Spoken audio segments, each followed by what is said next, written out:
Hi అండి. Welcome to our YouTube channel. చివరి దశకు అర్హులు ఎంపిక. భూదాన్ బాధితుల్లో 350 మందికి పైగా అర్హులు. 60 మందికి రెడీగా ఉన్న డబుల్ బెడ్రూమ్ ఇల్లు ఇచ్చే ప్లాన్.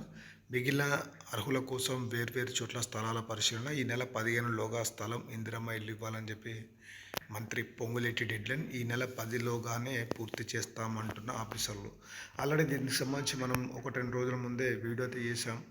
పొంగులేటికి సంబంధించి ఇప్పుడు ఎవరైతే ఈ భూదాన్ బాధితులు ఉన్నారో వీరందరికీ దాదాపు 750కి పైగా కుటుంబాలు అయితే అక్కడ ఉన్నాయి. వీళ్ళలోంచి అసలైన నిరుపేదలు ఎవరు, అర్హులు ఎవరు, వారిని గుర్తించి ఈ నెల 10లోగా పూర్తి చేసి ఈ నెల 15లోగా స్థలంతో పాటు 5 లక్షల రూపాయలు ఇవ్వాలని చెప్పేసి మంత్రి పొంగులేటి గారు అయితే ఆదేశాలు అయితే జారీ చేశారు. దానికి అనుగుణంగానే ఈ సర్వేలో అయితే పాల్గొంటున్నారు అధికారులు.